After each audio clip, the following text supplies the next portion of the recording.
Hey everybody, my name's Eric Piper and I'm an artist and organizer from Norman, Oklahoma. For the last 10 years I've been active creating, exhibiting, and organizing different experimental art and happenings. Through international networks, we bring artists and audiences worldwide together to connect, collaborate, and learn from each other's unique experiences. And today, that's what I want to talk about, is art as experience. The dictionary says experience is the act of perceiving, participating, and translating events or reality. And artwork is perceived through experience. Not only are you looking at the piece on the wall, but you're also surrounded by people or nobody's around you. And are you in a gallery or are you at a friend's house where you're encountering the artwork? A large part of experience is focus. There's so much going on around us at all times that we have to choose what to focus on. And each person's choice in what they focus on will create a whole different experience. So let's take a moment and look around the room and see what you naturally focus on.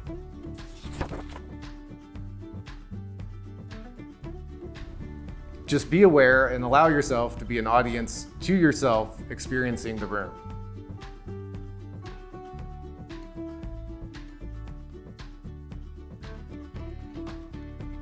Now try to focus on something you haven't noticed in the room before.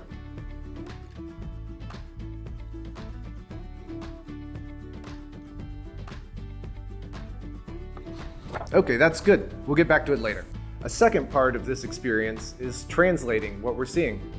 So this time, look around the room and try to see if you see any stories happening. What characters are in the room around you right now? You can imagine inanimate objects are alive and come up with dialogues between them.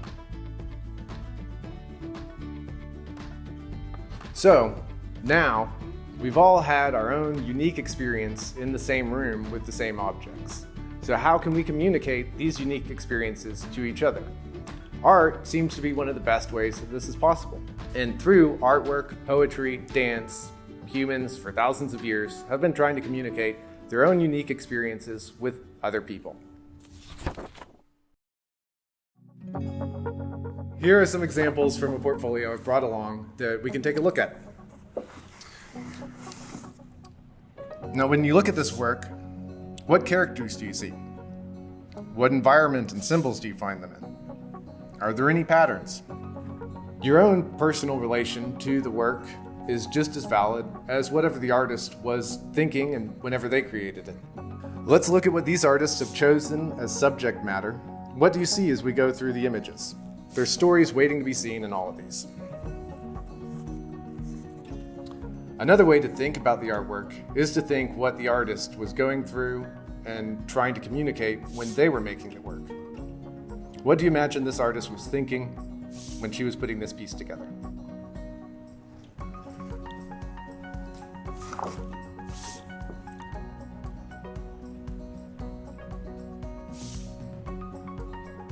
This kind of active looking doesn't have to be limited to artwork either. It can be done in your backyard or in your living room. It's just a way of looking at the world around you and searching for a poetic experience. For the assignment today, we're going to look around our environment and try to find these poetic experiences and just observe and analyze what we can pull out creating our work about them. How do artists decide what to make artwork about? We're going to spend some time thinking about what's going on in our own minds, and then spend a little bit of time looking for stories and objects in the room around us.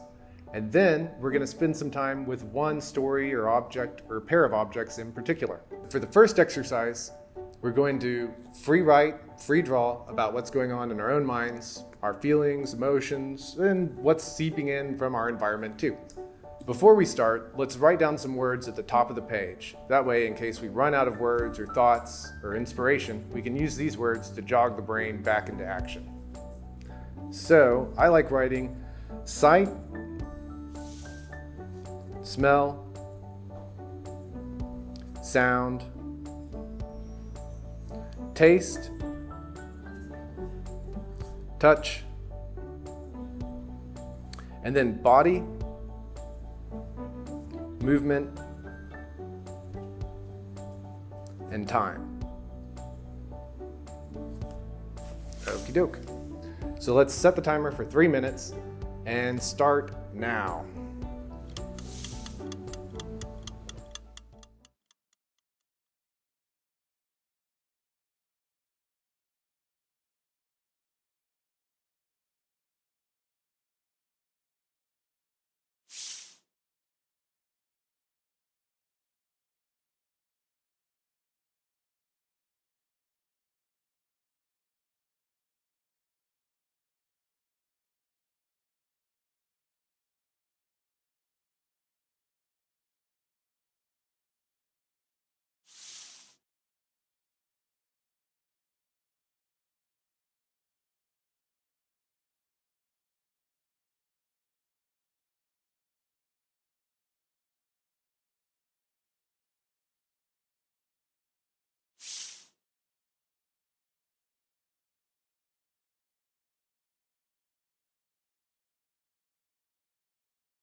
Okay, that's it for the first exercise. For the second one, we're going to do the same thing with a focus on the objects in the room around us. So again, at the top of the page, write down some words to help you. Sight, sound, smell, taste, touch, body, movement, and time.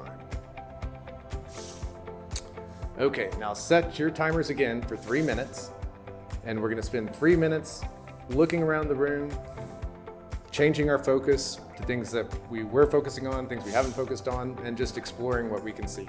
So, if you're ready, set it and go.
Okay, so for the third and final exercise, we're going to take some objects from the environment and set them deliberately to draw or write about or sculpt. In my case, I think I'm going to do a traditional still life drawing and maybe some writing on the side of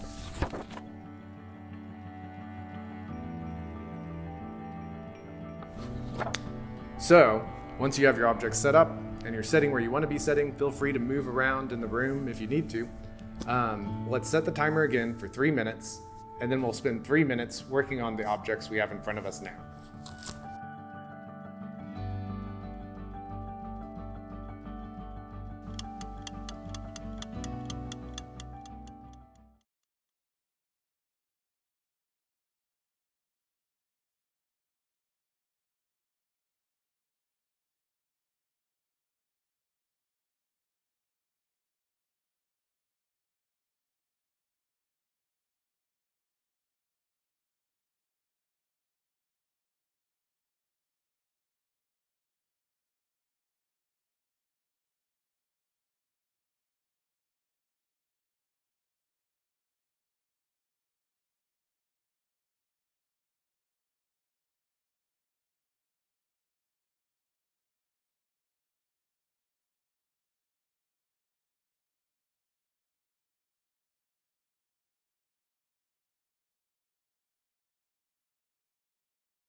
This is what I've come up with.